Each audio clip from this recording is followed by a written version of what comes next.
pada kesempatan ini kita hanya akan menyampaikan sedikit yang berkaitan dengan hal-hal yang harus diperhatikan suami istri dalam kaitannya dengan pernikahan. Nah, jadi di sini yang akan kita sampaikan adalah hal-hal apa saja yang kita lakukan, yang kita perhatikan di dalam rumah tangga suami istri. Nah, bukan pada saat baru mau mencari istri dan lain-lain sebagainya. Tetapi ini sudah berhubungan dengan rumah tangga. Ikhwanifiddin rahimakumullah. Dalam urusannya dengan pernikahan, suami harus memperhatikan 12 perkara. Nah, di antaranya ada 12 perkara yang seharusnya sebagai seorang suami, seorang laki-laki, sebagai seorang pemimpin, dia harus memahami dan memperhatikan beberapa hal. Jadi ini tugas dari seorang suami. Artinya suami harus memahami hal-hal tersebut. Yang pertama, masalah walimah. Walimah itu artinya kita adakan acara di saat pernikahan, resepsi. Nah, ini hukumnya sunnah. Sunnah kita lakukan. Yang kedua, memperlakukan istri dengan baik dan bersabar menghadapi kekurangannya. Nah, yang kedua, nomor 2, yang dari itu harus kita perhatikan, perlakukan istri dengan baik. Dan harus kita bersabar di dalam menghadapi kekurangannya. Karena keterbatasan akal seorang wanita. Dalam sebuah hadis sahih disebutkan, berwasiatlah yang baik terhadap wanita. Karena mereka itu diciptakan dari tulang rusuk. Aleki naseng, abireki naseng pengaja, nasihat, alokor naseng makun reye. Nah, sebab itu naseng makun reye ipancaji oleh koro buko rusu buko rusu na oranewe. Sesungguhnya tulang rusuk yang paling bengkok adalah yang paling atas. Yaitu nasang buko rusuk paling majekwe, yaitu paling mondrese. Jika kau hendak meluruskannya, rekomelo ki nasa palam puero nasa buko rusuk maka ia akan patah pole nasang repai. Namun jika engkau membiarkannya, maka dia akan bengkok selamanya. Itu sinasa ko itatay bawangi majeko akhirnya makotaru iro, dia berubah. Maka berwasiatlah yang baik terhadap wanita. Sehingga nasa para luki mabere nasihat, mabere pengajar lokoro makun reye. Nah, sebenarnya rondangnya diumpamakan nih, atau memang dia asalnya dari tulang rusuk yang bengkok. Nah, jadi anu majeko memang nih asalang nero makun reye, sehingga besar kemungkinannya salah, besar kemungkinannya dia nasi cocok pendapat tak di orang newe. Nah, sehingga harus kita sabar, harus kita berusaha palempui, tapi akhir itu kau palempui. Nah, sebab ya buat palempui, wading na sabari na polo. Hadis riwayat diriwayatkan Abu Bukhari dan Muslim. Hadis sahih. Ketahuilah bahwa memperlakukan istri dengan baik itu bukan bagaimana engkau tidak menyakitinya. Jadi riasange memperlakukan istri dengan baik, yurusi beneta si bawa madece, tania hairo yasang dena sakiti. Tetapi bagaimana engkau sabar menghadapi tingkah lakunya yang menyakiti atau mengusikmu. Tetapi riasange memperlakukan dengan baik, yurusi si bawa madece, masuk nero, berusaha ki malengi nasihat, peringarangi mi. Harus kita tetap bersikap lemah lembut sekalipun dia sedang kasar dan marah. Namun hana semacai maka serai harus di lakena tetap memperlakukan dengan lembut. Seperti sikap Rasulullah sallallahu alaihi wasallam di dalam As-Sahihain. Disebutkan dari hadis Umar bin Khattab bahwa para istri-istri beliau, ya Robbenena Nabi ta, pernah membantah beliau. Biasa mato mape bali kau dan Nabi ta. Dan salah seorang di antara mereka ada yang menghindari beliau. Bahkan asa engka biasa selesai Nabi ta selama sehari semalam. Hadis ini sudah masyhur. Itu yang pertama. Dan yang kedua, selanjutnya yang ketiga yang perlu kita ketahui, yaitu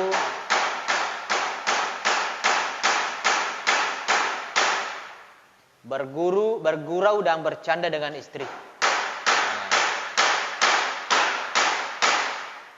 Jadi nanjurkangi agama ta untuk bergurau, mabonga-bonga, bercanda, apa berkecewa-kecewa. Rasulullah sallallahu alaihi wasallam pernah berlomba lari dengan Aisyah. Ajar Nabi tak biasa maka lering benena, artinya untuk menghibur. Beliau juga biasa bercanda dengan istri-istri yang lain. Beliau pernah bertanya kepada Jabir, mengapa engkau tidak menikah dengan gadis? Sehingga bertanya kepada Jabir. Dan dia mencandaimu. Yang selanjutnya yang perlu kita ketahui, sikap dan tindak tanduknya harus menurut ukuran yang wajar dan tidak boleh kelewatan. Sikap dan tindak tanduknya seorang suami yang wajar-wajar saja, sehingga tidak menurunkan kepribadiannya dan di mata wanita. Artinya tetap harus agak sana dena terlalu ipakatuna lewe ko bercanda abong-abong sebawa keluarga. Semuanya harus dilakukan dalam ukuran yang sedang-sedang saja. Diriwayatkan bahwa Umar bin Al-Khattab pernah memarahi seorang pejabatnya. Nah, Umar ero biasa purana ceri ruang kotana. Lalu tiba-tiba muncul istrinya yang ikut bicara dengan bertanya, "Wahai Amirul Mukminin, ada apa engkau memarahinya?" Magi nasa taceri wih, bapakna. Umar menjawab dengan berang, "Wahai musuh Allah, ada apa kamu ini?" Yang selanjutnya, cemburu secara sewajarnya. Artinya ini hal-hal boleh, tapi sewajarnya. Artinya tidak boleh melalaikan hal-hal yang prinsip yang dikhawatirkan akan menjerumuskan dan tidak boleh berlebih-lebihan dalam berburuk sangka. Cemburu yang sewajarnya. Artinya kita sebagai suami harus juga memiliki rasa cemburu terhadap keluarga tak, terhadap istri dan anak tak.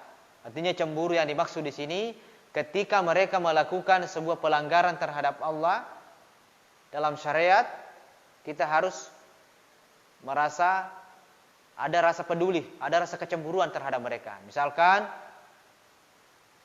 anak gadis kita yang keluar bersama dengan laki-laki lain, ya kita harus cemburu dan marah. Nah, kita tidak boleh membiarkan seperti itu. Begitu juga terhadap istri kita. Harus ada cemburu, tetapi yang sewajarnya, tidak terlalu. Nah, misalkan keluar rumah saja, sedikit keluar rumah istri, langsung cemburu dan lain sebagainya. Itu terlalu, tidak wajar. Nah, kecuali kalau sudah nampak jelas, ya kita harus cemburu. Tetapi tetap tidak boleh juga berburuk sangka. Yang selanjutnya, memberikan nafkah secara wajar. Airoi penuhi kebutuhannya keluarga tak, istri tak. Artinya tidak terlalu kikir dan tidak boleh boros. Nah, itu sudah wadi itu maseke kongka kebutuhannya keluarga. Seorang laki-laki tidak boleh makan yang enak-enak sendirian. Ina sedi la pengurane, polake dena wedi, tali masuki, mandre warung, kesingan reta. Sedangkan aku boleh sekedar nemi. Karena hal ini akan menyesakkan dada mereka. Yang ketujuh, suami harus mempelajari masalah haid dan hukum-hukumnya. Nah, ini suami harus tahu juga ini. Masalah haid dan hukum-hukumnya. Sehingga dia bisa mengetahui bagaimana cara memperlakukan istri yang sedang haid. Nah, sehingga nisangin asa agawat dina pegau, agawat dina jama, na komunikasikan si bawa istrina benena nareko haid nih. Dan bahkan mengajarinya hal-hal yang benar dalam masalah salat haid dan istihadah. Jadi harus naguri topa. Sebagai contoh rasa, jika darah haidnya berhenti beberapa saat sebelum masuk waktu maghrib, macam ini mengeribi, napa paja macarepa, paja masudarae, sehingga komelo masam paja, angkamu pasam paja awak dinapegau, tapi paling sirakam nih, paling 1 rakaat saja umpamanya. Maka istri terkena kewajiban untuk mendirikan sholat zuhur dan asar. Maka yang seperti itu istri seharusnya melakukan sholat zuhur dan asar. Ini kan sudah menjelang maghrib, tapi masih ada waktu sedikit. Kalau dia melakukan sholat hanya paling 1 rakaat, artinya tidak bisa melakukan sholat-sholat sebelumnya. Nah, tetapi syariat mewajibkan sang perempuan tadi untuk melakukan sholat zuhur dan asar dengan cara mengkodoknya. Begitu juga jika darah berhenti pada saat menjelang subuh, maka disyariatkan, dianjurkan untuk melakukan sholat maghrib dan isya dengan cara mengkodoknya. Ini perlu diketahui seorang suami. Yang selanjutnya, jika seorang laki-laki mempunyai beberapa istri, jika seorang suami mempunyai beberapa istri, sari-ari benena 2 atau 3, maka dia harus berbuat adil di antara mereka. Harus adil. Keadilan ini adalah dalam kaitannya dengan tempat tinggal dan nafkah yang diberikan. Jadi keadilan yang dimaksud dalam hal tempat tinggal dan nafkah ipapada padai onronna si bawa kebutuhan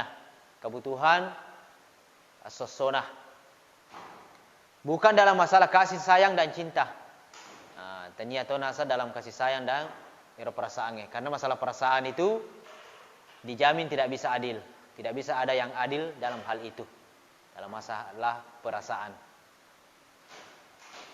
Sebab dia tidak bisa mengatur masalah kasih sayang ini. Jika dia ingin bepergian dan mengajak salah seorang di antara para istrinya, maka dia harus mengundi. Aku mikir joka-joka. Ya atau dua benena ya ada telue. Dia undi.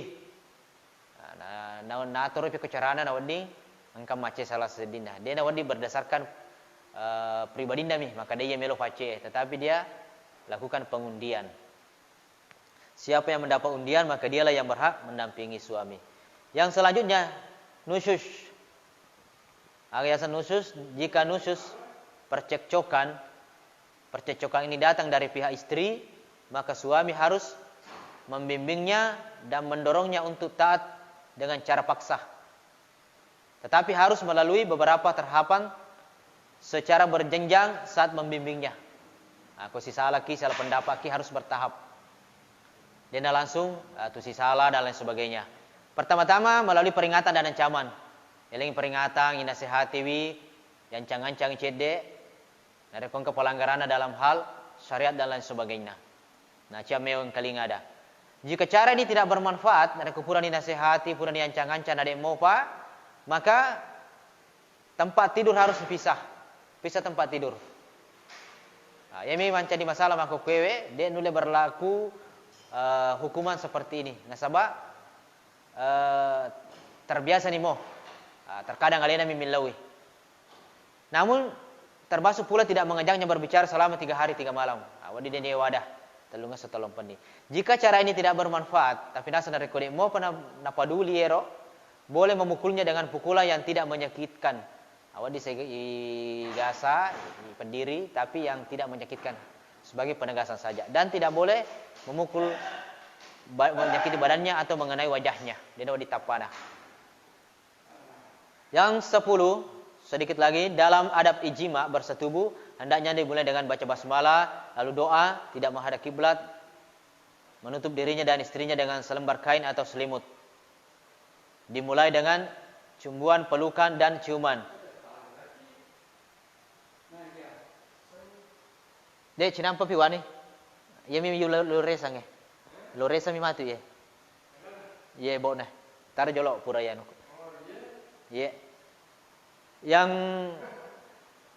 selanjutnya adab-adab persalinan, ada hal yang harus diperhatikan, yaitu janganlah berlebih-lebihan menunjukkan kegembiraan karena anaknya laki-laki atau sebaliknya. Kalau misalnya anak terjadi, itu nawad dia nulak dero. Misalnya anak orane jadi, dia nawad ditaliwa-liwa ero, bateta Mario kina sabah orane. Artinya wadi satu Mario tapi dia nataliwa Mario. Artinya icacai samana menulak daki korane. Ya ada sebaliknya. Makun regi puji lada tapi ero jadi, dia nawad ditaliwa-liwa lada. Sekedarnya saja. Memberikan nama yang baik, dalam riwayat Muslim disebutkan Rasulullah sallallahu alaihi wasallam bersabda, "Inna habba asma'ikum ilallahi Abdullah wa Abdurrahman." Sesungguhnya nama kalian yang paling dicintai Allah adalah Abdullah dan Abdurrahman. Hadis riwayat Muslim. Jadi rasa paling napuji nasa Allah Ta'ala itu Abdullah, hamba Allah siba Abdurrahman. Jika nama yang diberikan buruk, maka dia harus menggantinya lagi. Ai kumajaya sana teselewi. Seleasa yang lebih bagus. Sebab Rasulullah sallallahu alaihi wasallam juga pernah mengganti nama jamaah.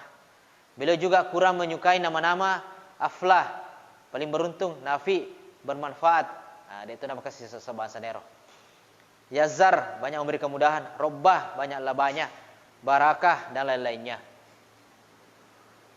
Yang selanjutnya akikah, dengan menyembelih 2 ekor kambing atau domba bagi bayi laki-laki dan 1 ekor kambing bagi bayi wanita. Ya kika yang nak tak reko lahiri. Korane 2 bembe makun resedi. Selanjutnya menggosok-gosokkan korma atau jenis makanan yang manis di langit-langit mulut bayi secara pelan-pelan atau tahnik. Aku baru lahiri, elengi korma ya rega madu, koro danga-dangana. Yang selanjutnya khitan, di khitan. Yaitu di antara hal-hal yang berkaitan pada saat persalinan. Kau lahiri jadi anak tak. Selanjutnya yang berkaitan dengan masalah perceraian. Perceraian adalah perkara mubah yang dibenci oleh Allah Subhanahu wa taala. Maka dimakruhkan bagi seorang laki-laki menceraikan istrinya tanpa ada kesalahan. Dan istri juga tidak boleh mengusulkan kepada suami untuk menceraikannya. Kalaupun akhirnya perceraian ini harus terjadi, maka harus diperhatikan 4 hal berikut. Jadi nalarang yang gamata, nacaca gamata nareko masraki itu male binenge. Kecuali dalam hal-hal memang yang harus prinsip. Sehingga tetapi harus diperhatikan ada 4 hal. Ada komiki masyarakat. Yang pertama menceraikan istri pada saat suci. Mapacipi. Agar ada kemungkinan iddahnya tidak terlalu lama. Yang kedua membatasi pada satu talak. Agar ada kemungkinan untuk rujuk kembali. Kewadingi talak sedina. Siapa tahu wadiki silusuasi pengal. Yang ketiga bermurah hati dengan memberikan sejumlah harta kepada istri. Masyarakat yalengi orang para sesa sebahagian nero beneta. Agar istri bisa mempergunakannya dan sekedar untuk mengurangi guncangan batin. Yang keempat, tidak boleh membocorkan keburukan-keburukan mantan istri. Masalah ini aja nane cari tero jannah. Di samping adab yang harus diperhatikan suami dalam memperlakukan istrinya, maka ada juga beberapa adab yang harus diperhatikan istri terhadap suami. Diriwayatkan dari Abu Umamah, dia berkata, aku pernah mendengar Rasulullah sallallahu alaihi wasallam bersabda, andaikan seseorang diperintahkan bersujud kepada orang lain, niscaya ku perintahkan wanita bersujud kepada suaminya. Seandainya nasa wadingnya rupa tahu sujud lo kepada anda rupa tahu, majap punasa usuro ya rumakun reye sujud lo kolakena saking lopo nero kedudukan nero lapo lake lo kore benena. Hadis diriwayatkan Ibnu Majah, Ahmad, Ibnu Hibban, Al-Baihaqi dan Al-Baghawi.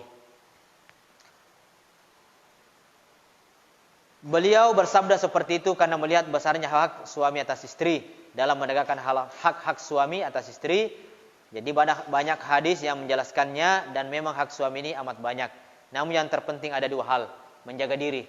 Itu hak suami dan kewajibannya istri. Pertama, menjaga diri. Yang kedua, merasa puas dan lega hati.